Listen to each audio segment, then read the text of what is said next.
Coming up on this episode of the Village Idiom. As long as you quote somebody verbatim, right? You could say, well, he did say that. Like, you know, you can actually... It's a fact that he said. It's a fact that he said. Doesn't make what he said... Is a fact. Right. That's the fact, Jack! Jack! Dum dum da da, Village Idiom. Hello and welcome to the Village Idiom. We are a podcast that every week chooses a popular saying to take a shallow but hopefully comedic and once in a while even interesting dive into its meaning, its usage, its origins, but we're also going to use it to hang our otherwise directionless conversation on. My name is Jurassic Mark. I am Skinny and second time through, guest... Russian bear. So good to have you. I don't play a balalaika, right? So right. When you were ripping ever through... tried to play a balalaika? You know, I tried to be in musical instruments, but I remember exactly, so I would go, when I was 6, my mother was a music teacher, she actually taught people how to play piano. Baba. Right. So she took me to music school when I was 6. I don't know what I was doing there, maybe I made progress or anything, but my father derailed me because, and I'll tell you why. Because between the music school and our house, there was a corner store. And he would always constantly send me there to buy his cigarettes. I was 6, in the Soviet Union. But you've been smoking by 2 years by the time you're Russian. No, but that's apart from the fact. But they actually sold me cigarettes when I was 6, right? And so I was always derailed. I'm like, should I go buy... and the reason why I was interested in buying him cigarettes, because, say, it would cost 15 cents for a pack, right? Say, in those days, right? Ruble. He will give me, 20. So I saved 5 cents every time I went to the store. So by the end every of third time you were buying some smokes for yourself. That's it. So I was music school, smokes. Give me a break. Wait, why is there even a difference there? Well, because it was on the way. So taking time. So you couldn't get him cigarettes on the way to music school and still go to music school? I wanted to be committed to one cause. All right. It's that kind of honesty I appreciate. All right. That's good. Well, welcome back. Glad to have you back. This is a little intro into today's idiom. See if you recognize what movie this is from. Let's just cut the crap and get down to brass tacks here. That sounds like a liar, Jim Carrey. It is Jim Carrey, but Bruce Almighty. Yeah, and the idiom today is brass tacks, or getting down to the brass tacks. And so that's what we're going to talk about. Basically, by definition, it's to get to the important details, which we rarely do on this podcast. We usually banter for 20 of the 30 minutes and then go, origins. By the way. But we're trying to be better. Yeah, well, we can jump in a little earlier if you want, but it's not necessary. Have you guys in talking about brass tacks? I'm not sure if I should wait for before or after. Maybe we should jump in origins a little earlier. Yeah. Let's see what we got here. You've piqued my interest as to why you hesitated there. Well, it's not that good, so don't be super excited. It's one of the first things I learned when I was studying English. Which? This one. Really? Yeah, I have no idea why. Like they taught idioms and well, they would say, they're 1, 2, 3. Okay, we'll give you an idiom now. All right. Well, oh, interesting. Yeah. Well, let's talk about it. Yeah. I said some words. Where'd they go? Where'd they go? No one can know. I turned around and looked behind. Those words came from another mind.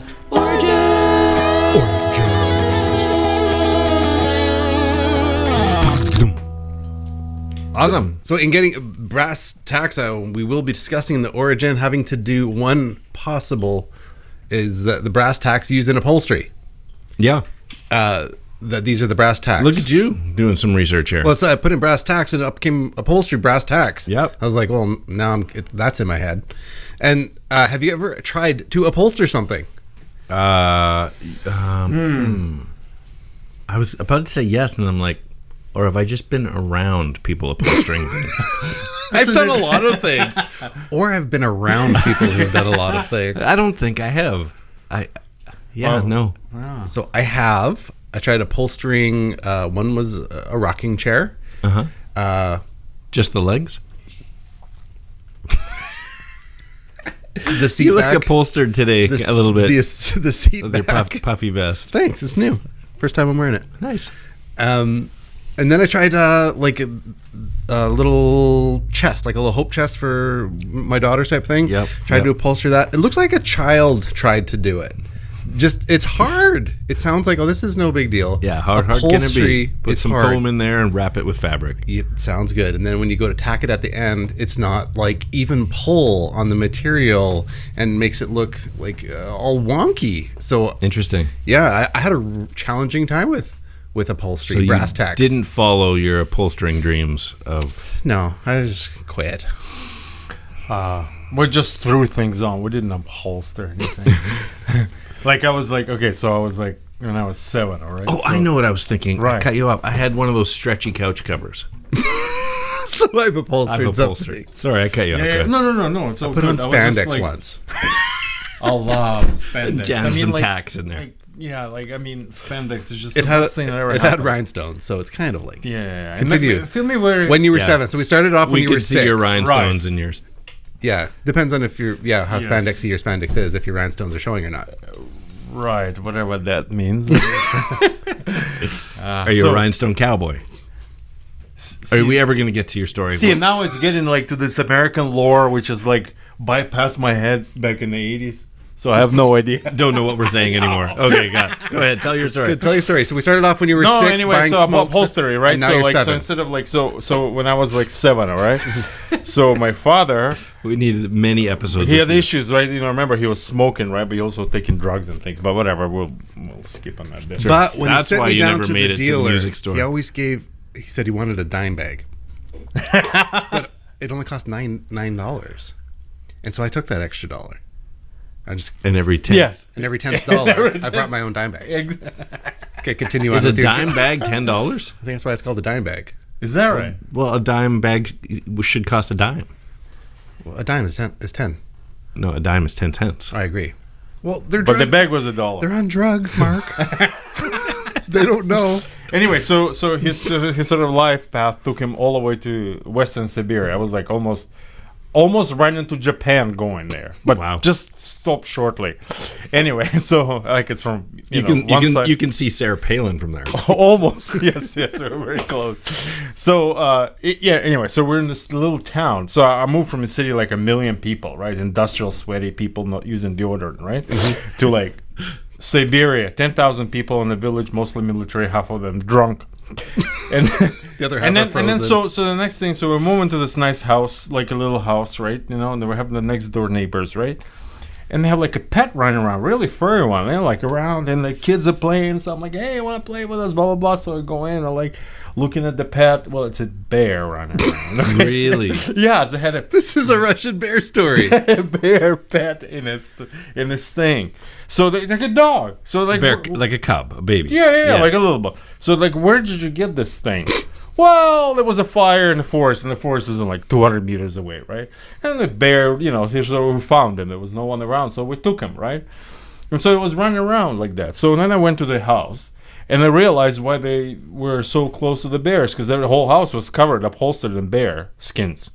And just, you know, the baby's running around, and there's a father and a mother and all of them. Its aunts and uncles are hanging Yes. off the walls. So there was a fire, or actually, We set a fire. We set a fire. The bears ran out, and we insulated our home. Yeah, I mean, Wow. Yeah. Well, there was another story how they got rid of that bear a year later because it kind of grew a little bit, whatever. that was the love seat. Yeah. We upholstered it with a bear. Upholstered. Back to brass Somebody's tacks. been sitting in my chair. I am the chair. And they're still there. So where does this thing actually come from? Well, the figurative expression getting down to brass tacks isn't particularly old as far as phrases go. First appearance in print was from the USA again in January 1863. The Texas newspaper, the Tri-Weekly Telegraph. As soon as I got that far in research, I'm like, oh, this brass tacks, something to do with Texas, brass Texas. No, it doesn't go there at all. But I was trying to jump ahead in my thinking. Anyway, Tri-Weekly Telegraph, it says, when you come down to brass tacks, if we may be allowed the expression, everybody is governed by selfishness. So that's the oldest imprint, so it's really not that old, and it's American. All the other citations that I could find out either originate in or refer to Texas, like I said.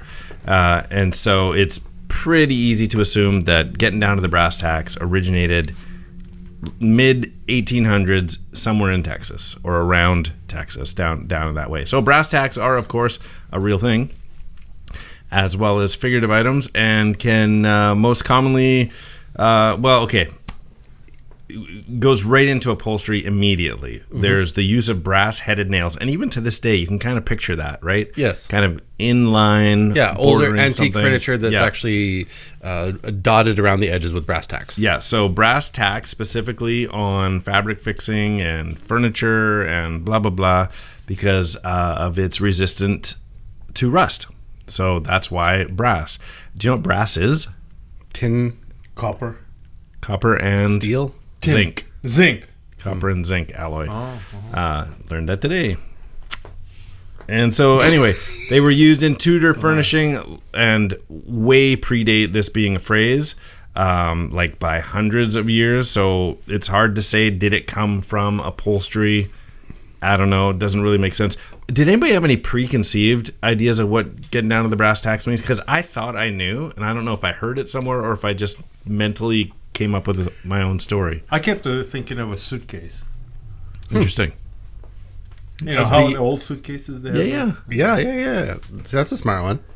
Like the Levi's jean kind of rivet. Oh, interesting. Like brass tacks, just things that hold things together. I always thought it was almost like office supply inventory. Like, we're going to get down to the brass tacks, as in, yeah, the big stuff, of course, but we're going to get so detailed, we're going to count the brass tacks we have on the shelf. But it's not. It has nothing to do with nothing that. to do But with that's just my own whatever. So upholstery, like you said earlier, that's a lot of the internet says it comes from upholstery. And while it could have, because the supporters of this idea say that in order to reupholster a chair, the upholsterer would need to first remove all of the tacks, all of the fabric covering, whatever foamy situation is underneath it, until you're down to the frame of the chair. So it doesn't really work down to the brass tacks. It doesn't really work because that would be the first thing you remove. So it would be down to the wooden frame. Right. All right, let's get down to the wooden frame of this. Not quite as catchy. Right? No. So we're going to get into it. Now, brass tacks, are you married? Anyway, the second explanation... That was Pinky in the Brain. Pinky in the Brain. Second explanation that relies on actual tacks comes from the haberdashery trade, which is one of my favorite words. I love that word. Right? Haberdashery. Haberdashery. It's fantastic. Yeah. I haven't looked up the etymology of that word, but as far as just gentlemen's shop, haberdashery, it's good stuff. Here, the notion is that in order to be more accurate than the rough and ready measuring of a yard of material holding out, an arm's length of cloth, it was measured between brass tacks, which were set into the shop's counter.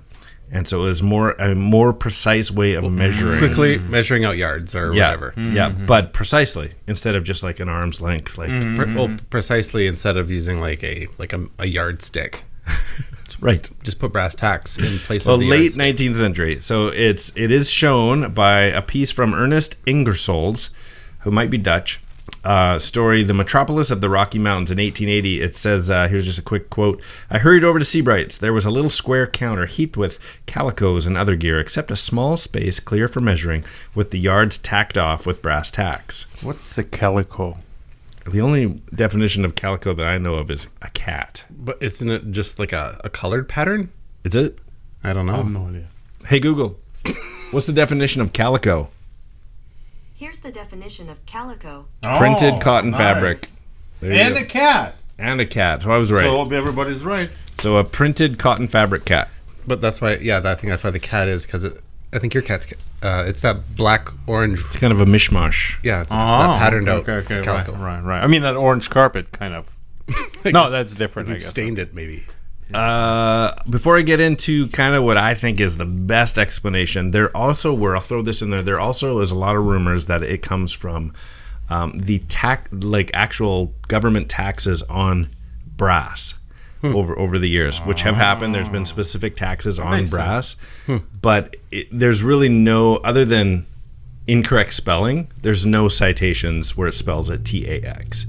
Even when it has been used, it's been used where you can tell they're saying It's like steel tariffs. They're spelling it wrong. It's brass tacks. So You know how to say steel in Indonesian? Baju. Is it? is it actually? Yeah. Interesting. Just regular conversation items. Just thought about it. Because they had this, because remember they had that war with China and they went under Trump like about 3 years ago. Whatever. Okay. China and Trump, they were in there to steal tariffs. No new- whatever. mhm. And I kept listening to Indonesian Baja, radio, baja. and they were like budget. I'm like, okay, whatever. Budget breaking muffler. So that's how it came to my head. What's the I'm so sorry about that. what's the final? Okay, final thing get is, through this is this from an thing. anonymous text titled Brass Tacks. It's called Brass Tacks, reprinted from the Cincinnati Times in the Wyandotte Pioneer, Upper Sandusky, Ohio, which the only reference I have to Sandusky, Ohio is that's where Callahan Auto Parts in Tommy Boy is from. Wow. Sandusky, Ohio. You're the prettiest I like girl in Sandusky. All right. I like Thursday, that Sandusky. That's May 14th. We should open a haberdashery in Sandusky. Yeah. Sandusky's have it. And we could do like this Quebec thing. We can have like French and English on it. Wow. Because, like, that would look good. You have like... If we do a haberdashery, so because it's French, you think it elevates it? Of course. Yep. Okay, in this text, May 14th, 1868, to me, it points to a pretty good explanation. In this text, the term brass tacks designates the broad-headed nails of brass studded over a coffin. And it, as a consequence, is suggestive of the fundamental reality that death is inevitable.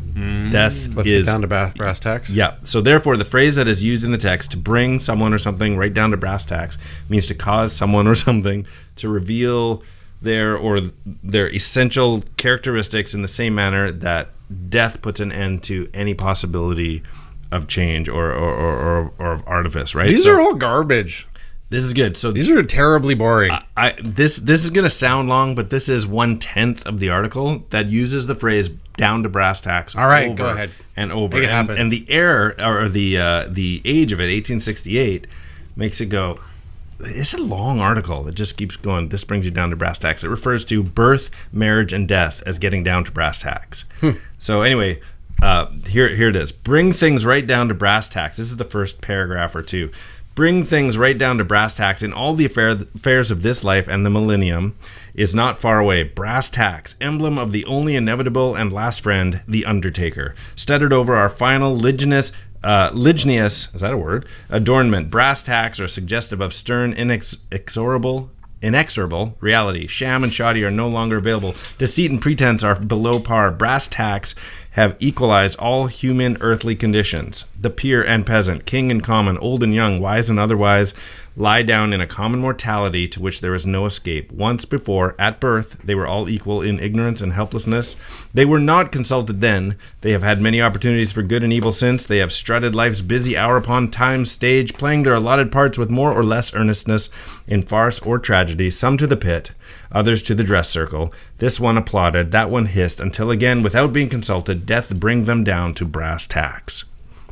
And so, over and over, about brass tacks being the milestones, most important, the inevitable part of life.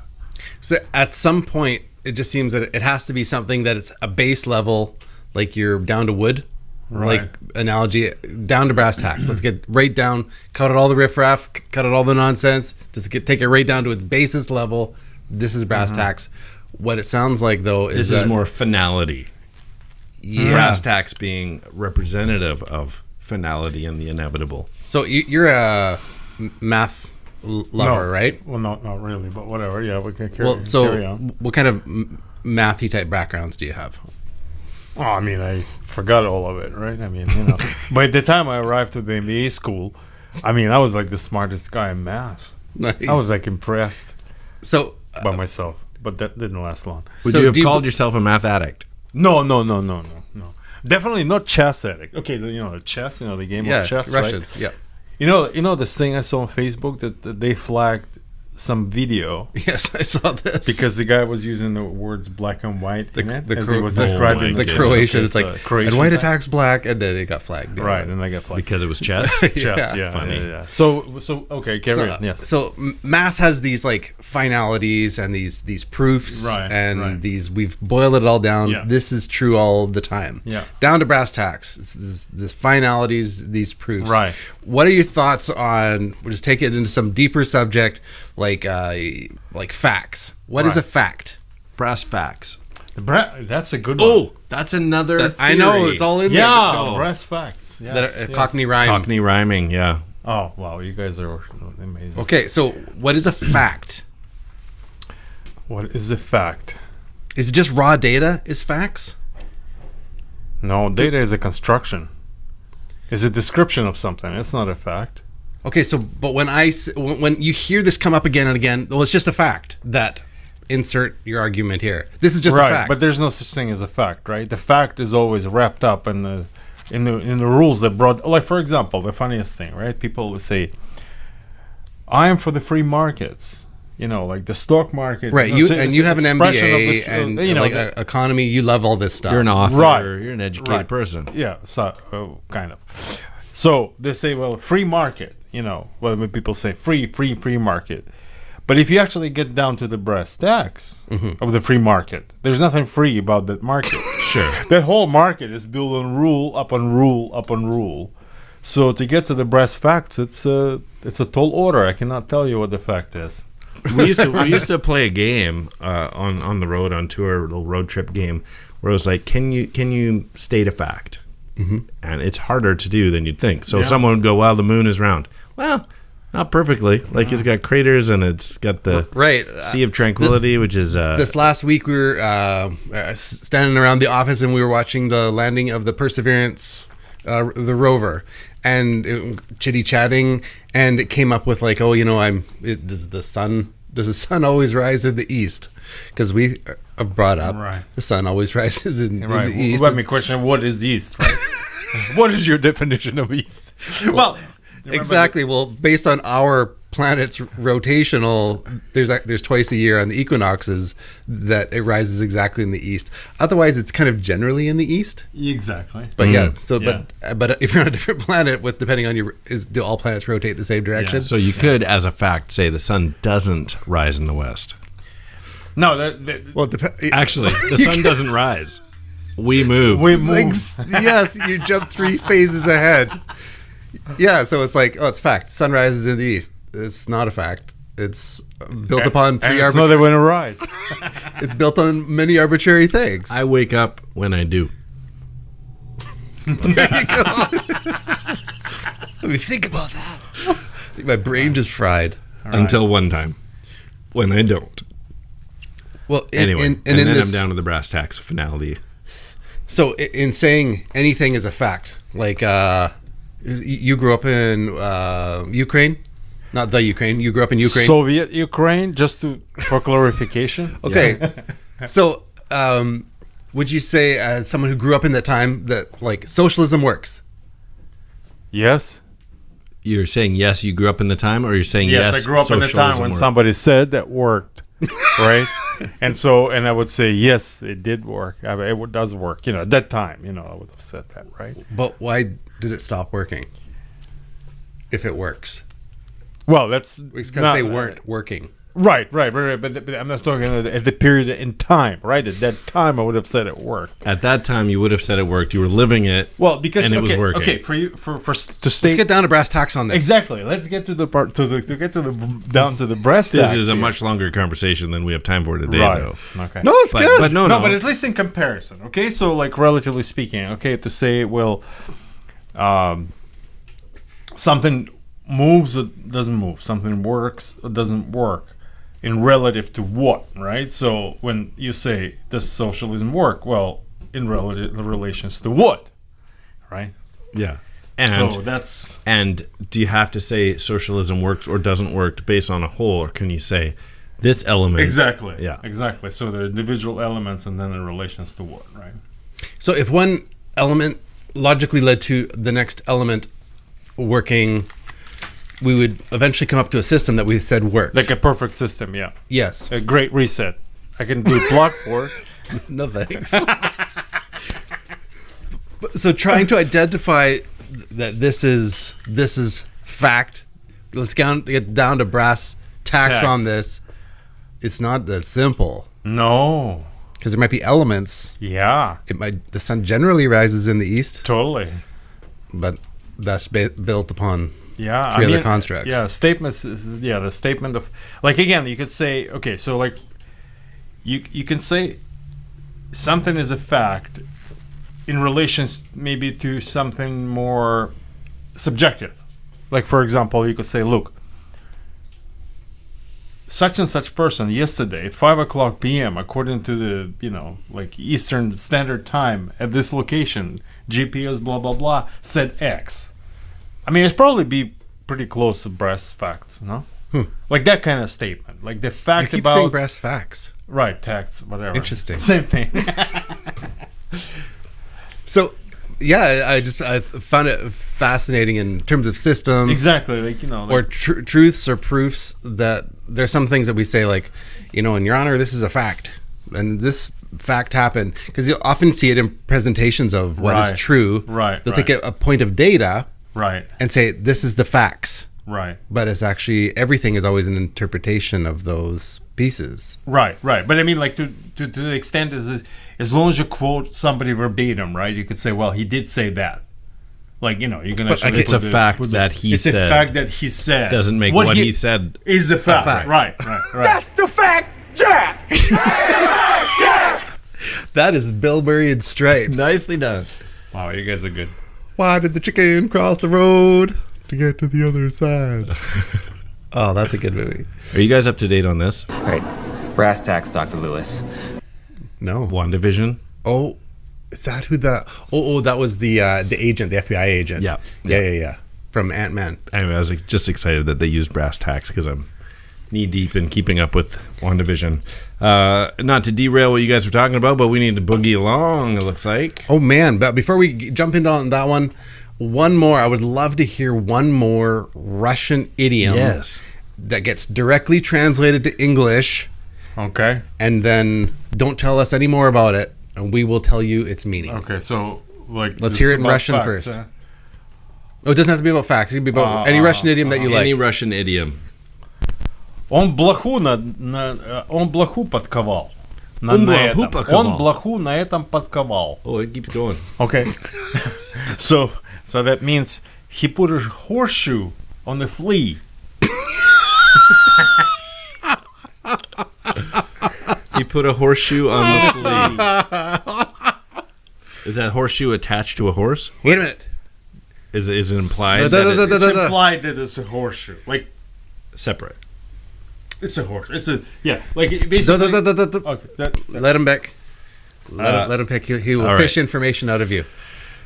All right. He's like a detective. He put a horseshoe on a flea. I'm going to say it is basically, it's an impossible task. It's like a flea trying to carry a horseshoe. It's an impossible task. That's what I think it means. I think that the horseshoe is still attached to the horse that's on the flea that is on the horse. This is a good one. That is on the horse. Still. I like that. Like an inception of... All right. 3 times, boy? He's in the well? That's good. That's good. Yeah. So, tell us what it is. Oh, right. So it means that he's a real expert at it. What? Like, he's so crafty. Oh, he's so good he could put... He was closer to you. He's so good. Closer to you. Closer to you. He's as clever, but... Closer to you. Yeah, but mine was hopeless. Yours is accurate. No, but yours was... No, I meant it as a hopeless act. Like, it's a fruitless act. Right. It's fruitless what you're doing. But the fact that he has actually done it. He's so good, he could put a horseshoe on a flea. Ah, I like it. Engineering feats. Engineering, yeah. That's good. Yeah. Oh, bad.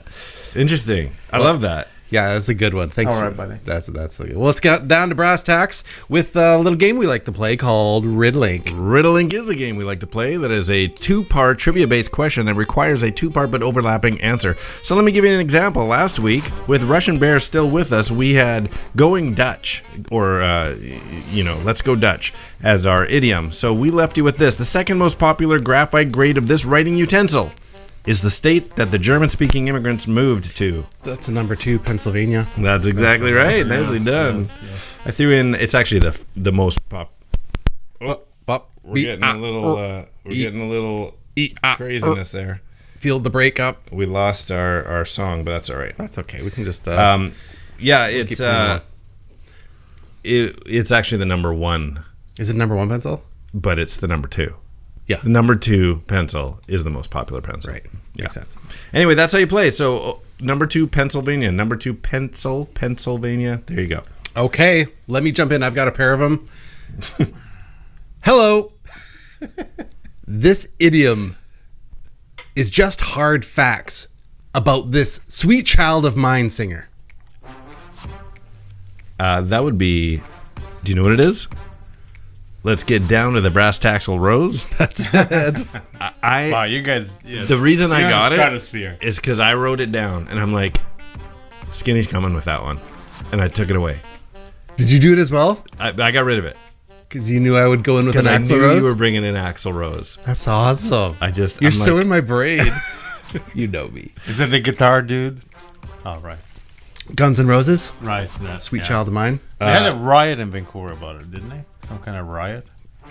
I mean, we usually riot for hockey, but I thought it was a riot something to do with Guns N' Roses like 20 years ago. I don't remember. No? No, it sounds good, though. Yeah, I got one for you. Yeah. This classic magician's spell is getting down to the important details. Classic magician spell. Mm-hmm. I'm going like with a hocus pocus. Oh, that's pretty classic. Abracadabra. Abracadabra.Tacks. There it is. Abracadabra. Nice. Oh, you're good. Wow. Okay. A little tricky. Let's move this right along. Factually, not a gold pushpin. This smells like young man grooming products. Oh, nicely done. Oh, wait. That's not haberdashery worked in there, is it? No. Young men's grooming products. Young men. Specifically young men's grooming products? Mm-hmm. Because Factually, not a gold pushpin. But it smells like young men's grooming products. Man. Wish I knew where that crackle was coming from. Scrunchy or something? I mean, some have long hair. So what's our idiom today? Down to the brass tacks. Tacks. Axe. Down to the brass tacks body spray. That's it. Oh, is there such thing? Yes. Get out. What was the factual, like, what were you adding there at the beginning? So because it's factually not a gold pushpin. Oh, I see. Because we talked so much about facts. Oh. I thought you were doing something with that. No. So I got thrown off there. Sorry, man. Okay, well, I got one more for our Village Idiom children to try and take a Let's see leap if at. Oh no. We're not red and blinky right now, but that's okay. We will continue on. It might be a shorter video version of this. We'll just extend out the rest. That's fine.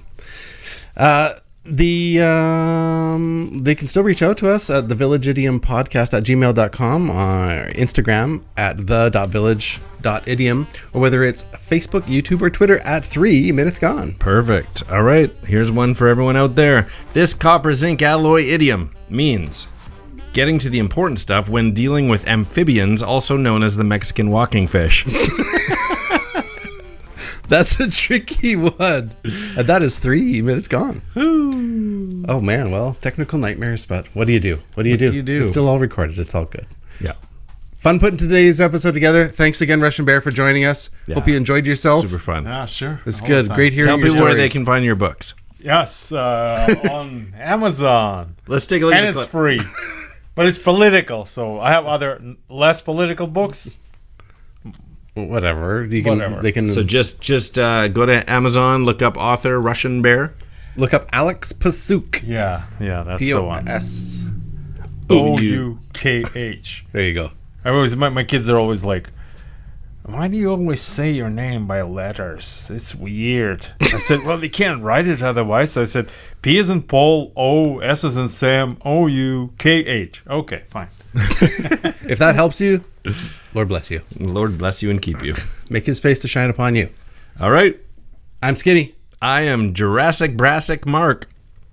And I'm Russian Bear.